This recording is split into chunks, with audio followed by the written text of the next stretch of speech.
Hello, আমি সুস্মিতা। আজকে কিন্তু একটা জিভে জল আনার রেসিপি তোমাদের সাথে শেয়ার করতে চলে এসেছি। হ্যাঁ, দেখে নিশ্চয়ই বুঝতে পারছো পুঁই শাকের একটা ঘ্যাট বা চচ্চড়ি। তো আজকে কিন্তু পুঁই শাকের চচ্চড়ি দুরকমভাবে করব, একটা নিরামিষ, একটা ইলিশ মাছের মাথা দিয়ে। তো চলো ঝটপট তোমাদের সাথে রেসিপিটা শেয়ার করে নেওয়া যাক। আচ্ছা, ফার্স্টে দেখো একটা বড়সড় কড়াই নিয়ে নিয়েছি ভাই, কারণ এই সমস্ত ঘ্যাট ফ্যাট একটু আরাম করে নাড়াচাড়া না করলে কিন্তু রান্না ঠিক জমে না, তাই না? তো একটা বড় কড়াইয়ে সর্ষের তেল দিয়ে দিয়েছি। তেল গরম হয়ে আসলে কিন্তু এখানে 5 ফোড়ন আর শুকনো লঙ্কাটা ফোড়ন দিয়ে নিয়ে তারপরে আমি এখানে একে একে আলু আর কুমড়ো, যেটা আমি ডুমো ডুমো করে কেটে রেখেছিলাম, সেটা দিয়ে একটু ভালো করে নাড়াচাড়া করে নেব, ঠিক আছে? কারণ এই দুটো সবজি আমি যেখানে যে সবজিগুলো ইউজ করেছি তার মধ্যে এই দুটো সবজি একটু সময় লাগে মজতে। তো আমি এর মধ্যে সামান্য পরিমাণে নুন দিয়ে দেবো, যাতে তাড়াতাড়ি জিনিসগুলো মানে ভাজা ভাজা হয়ে আসে বা মজে আসে। তো দেখে নাও।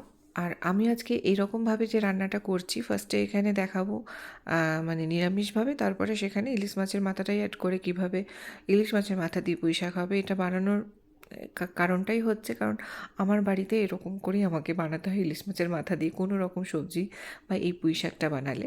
কারণ আমার ছেলে আর আমার হাজব্যান্ড একদমই পুঁই শাক মানে মাছের মাথা দিয়ে খেতে পছন্দ করে না। তো সেই জন্যই এই টেকনিক। তো যাই হোক, সবার শেষে কিন্তু তোমাদেরই লাভ হবে, একটা উইদাউট মাছের মাথা, একটা নিরামিষভাবে তোমরা শিখে যাচ্ছ, ঠিক আছে? তো দেখে নাও। তো এরপরে আমি যখনই দেখবো যে মানে আলুটা আর কুমড়োটা মোটামুটি প্রায় ভাজা ভাজা হয়ে এসছে বা সেদ্ধ হয়ে এসছে, তখন আমি ডুমো ডুমো করে কেটে রাখা বেগুনটা দিয়ে নেবো। কারণ চচ্চড়ি মানেই বা ঘ্যাট মানেই বেগুন তো দিতেই হবে, তাই না? নাহলে জিনিসটা বেশ জমে না, তাই না? তো যাই হোক, এবারে বেগুনটা দেওয়ার পরেও যখন দেখবো বেগুনটাও মোটামুটি ভাজা হয়ে আসছে, তখন আমি পুঁই শাকের ডাঁটা আর এখানে এই যেটা সাদা সাদা দেখছো এটা হচ্ছে কচু, কাটি কচু, ঠিক আছে? তো আমি এই কচুটা আর পুঁই শাকের এই ডাঁটাটাকে আমি 2-3 মিনিটের জন্য ভাপিয়ে নিয়েছিলাম। তো সেই জন্য সবার শেষে আমি এগুলো অ্যাড করেছি, ঠিক আছে? এরপরে স্বাদ মতন পুরো নুন দিয়ে দেবো, পুরো জিনিসটাতে যতটা নুন লাগা দরকার স্বাদ মতন নুন দিয়ে আমি এটাকে আর একবার নাড়াচাড়া করে নেবো। নাড়াচাড়া করে নেওয়ার পরে আমি যেখানে মেন মশলাটা ইউজ করি, সেটা মাছের মাথা দিয়ে করি বা নিরামিষভাবেই করি না কেন, আমি কিন্তু এই মশলাটা ইউজ করি। সেটা হচ্ছে আদা বাটা বা আদা ছেঁচা, ঠিক আছে? তো আদা বাটা না থাকলে আদা ছেঁচে দিও, তাতেও কিন্তু টেস্টটা একদম সেই হবে। তো এখানে আমি আদা বাটা দিয়ে দিয়েছি আর দিয়ে দিয়েছি তোমার মোটামুটি 2 চামচের মতন ধনে গুঁড়ো। এটাই হচ্ছে মেন মশলা আমার এই ঘ্যাটটার জন্য। আর এখানে মোটামুটিভাবে আমি ইউজ করেছি হলুদ আর লাল লঙ্কার গুঁড়ো, মানে ঝাল লাল লঙ্কার গুঁড়ো আর কাশ্মীরি লাল লঙ্কার গুঁড়ো। তো যাই হোক, এই মতো পর্যায়ে যেখানে আমি আদা বাটাটা দিলাম আর ধনে গুঁড়োটা দিলাম, আমি কিন্তু মশলাটা এই সময় ঘাঁটিনি। তার উপরে আমি কি করলাম, একদম পর্যাপ্ত পরিমাণে পুরো পুঁই শাকের পাতাগুলোকে, যেগুলো আমি কুচি কুচি করে কেটে নিয়েছিলাম, সেটা আমি দিয়ে দিলাম। হ্যাঁ, এরপরে আমি একটু ঢাকনা দিয়ে ঢাকা দিয়ে দেবো ওইটাকে জাস্ট একটু ভাপানোর জন্য। তো অনেকেই কিন্তু পুঁই শাকের ঘ্যাটে মানে ম্যাক্সিমামটা ডাঁটা ইউজ করে, নরম নরম যে কচি কচি ডাঁটাগুলো থাকে, পাতাটা খুব কম ইউজ করে। কিন্তু আমি আমার এই পুঁই শাকের ঘ্যাট বলো বা চচ্চড়ি বলো, সেখানে কিন্তু আমি পুঁই পাতাটা বেশ ভালো পরিমাণে ইউজ করি, আমার মানে ভীষণই ভালো লাগে। তো দেখে নাও, আমি এখানে 1 মিনিটের মতন ঢাকা দিয়ে রেখেছিলাম, তো পুঁই শাকের পাতাগুলো বেশ ভালোভাবে মানে ভেপে এসছে। তারপরে আমি ঢাকা খুলে কিন্তু মানে এই যে আদা বাটাটা আর ধনে গুঁড়োটা দিয়েছিলাম, সেই মশলাটাকে ভালোভাবে এই শাক পাতার সাথে পুরো সব সবজির সাথে ভালো করে নাড়াচাড়া করে মিশিয়ে নেব, ঠিক আছে? তো আর এই পুরো রান্নাটা আমি একটু ঢেকে ঢেকে করব, যাতে সমস্ত সবজিগুলো একটু ভালোভাবে মজে আসে। কারণ এটা একটা ঘ্যাট বলো বা চচ্চড়ি বলো, একটু ঘাটা ঘাটা না হলেও কিন্তু বেশ আমাদের মনে হয় না যে জিনিসটা বেশ টেস্টি হলো। সব কিছু গোটা গোটা দাঁড়িয়ে থাকলে কিন্তু এটা বেশ ভালো লাগে না। তো দেখো, এভাবে সব কিছু নাড়াচাড়া করে নেওয়ার পরে এখানে একটু হলুদ গুঁড়ো দিলাম। আর আমি এই চচ্চড়িটাতে বা বলো ঘ্যাটটাতে আমি একটুখানি মিষ্টি ইউজ করি, কারণ আমার একটু ঝাল ঝাল মিষ্টি মিষ্টি খেতে ভালো লাগে। তো তোমরা যারা মিষ্টি জিনিসটা পছন্দ করো না, তারা এটা স্কিপ করতে পারো। এখানে আমি গুড় ইউজ করেছি, মানে জাগেরি পাউডার ইউজ করেছি। তো দেখো, এই সমস্ত মশলাগুলো দিয়ে পরে আমি আবারও ভালো করে মানে নাড়াচাড়া করে নেব। আর এই যে এখানে আমি যে বলেছিলাম যে ঝাল লাল লঙ্কার গুঁড়ো আর কাশ্মীরি লাল লঙ্কার গুঁড়ো দিয়েছিলাম, একটা কালারের জন্য, একটা একটু ঝাল ঝাল হওয়ার জন্য।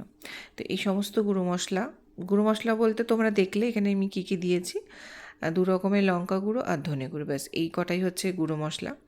তো আমার কিন্তু মাছের মাথা ছাড়া নিরামিষভাবে পুঁই শাকের ঘ্যাট একদম তৈরি হয়ে গেছে। তো এরপরে আমি এখান থেকে অর্ধেকটা তুলে রাখবো আমার ছেলে আর আমার বরের জন্য। আচ্ছা, এরপরে দেখো আসছে আমি আমার রেসিপিতে, যেটা আমি পুঁই শাকের বলেছিলাম যে ইলিশ মাছের মাথা দিয়ে পুঁই শাক। এবারে আমি সেটা কিভাবে ম্যানেজ করব এটা আমি তোমাদের সাথে শেয়ার করছি। আমি এর জন্য অবশ্যই একটা ছোটো আলাদা কড়াই নিয়ে নিয়েছি, সেখানে আবারও সর্ষের তেল দিয়ে দিয়েছি, কারণ ইলিশ মাছ ভাই সর্ষের তেল ছাড়া আমরা ভাবতেই পারি না, তাই না?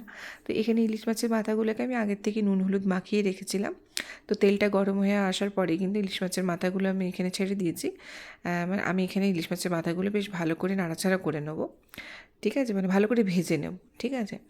তো যেহেতু আমি এখানে ইলিশ মাছের মাথা ইউজ করছি, এখানে আমি আর কোনো রকম কোনো মশলা ইউজ করব না, মানে না আমি রসুন ইউজ করব, রসুন বাটা, না আমি পেঁয়াজ, ঠিক আছে। কারণ ইলিশ মাছের ঘ্রাণটাই হচ্ছে আসল ব্যাপার। তো সেই ঘ্রাণটাই যদি চলে যায় পেঁয়াজ রসুনের চক্করে, তাহলে তো সেই জিনিসটাই পুরো নষ্ট হয়ে যাবে, টেস্ট বলো বা তার ফ্রেগনেন্সটা বলো। তো যাই হোক, এখানে আমার ইলিশ মাছের মাথাগুলো বেশ সুন্দর করে লাল লাল করে আমি ভেজে নিয়েছি। এবারে ওই তেলেই কিন্তু আমি একটু সর্ষে গোলা পাউডার আর কাঁচা লঙ্কা ছেঁচে দিয়ে দিলাম, ঠিক আছে। এতে কিন্তু ফ্রেগনেন্সটা খুব সুন্দর হয়। তো তোমরা এইভাবে একবার করে দেখো রান্নাটা। ইলিশ মাছের মাথাটা ভাজার তেলে কিন্তু আমি এই দুটো জিনিস দিয়ে দিলাম। তারপরেই আমি আমার জন্য তুলে রাখা যে পুঁই শাকের ঘ্যাঁটটা ছিল সেটা কিন্তু আমি এর মধ্যে মিশিয়ে দিলাম, ঠিক আছে। এরপরে ভালোভাবে সর্ষে গোলা জল আর তোমার ইয়ের সাথে, মানে কী বলে, কাঁচা লঙ্কা আর ইলিশ মাছের মাথার সাথে এই পুরো পুঁই শাকটা ভালো করে নাড়াচাড়া করে একদম মানে তৈরি হয়ে গেছে আমার ইলিশ মাছের মাথা দিয়ে পুঁই শাক। আমার তো এখনই দেখে জিভে জল আসছে। তোমরা অবশ্যই এভাবে করে বানিয়ে খেয়ে জানিও তোমাদের কেমন লাগলো রেসিপিটা। আশা করি ভালো লাগবে। আর আমি যে টেকনিকটা ইউজ করেছি তাতে কিন্তু তোমাদের যাদের বাড়িতে এরকম বাহানা আছে যে মাথা ছাড়া মাথা দিয়ে, তাদেরও কিন্তু খুব সুবিধা হবে। আশা করছি তোমাদের রেসিপিটা ভালো লাগছে, ভালো লেগেছে। আর বানিয়ে খেয়ে অবশ্যই কমেন্ট করে আমাকে নিশ্চয়ই জানাতে ভুলো না যে তোমাদের কেমন লাগলো খেয়ে, অবশ্যই, ঠিক আছে। তো চলো, টাটা।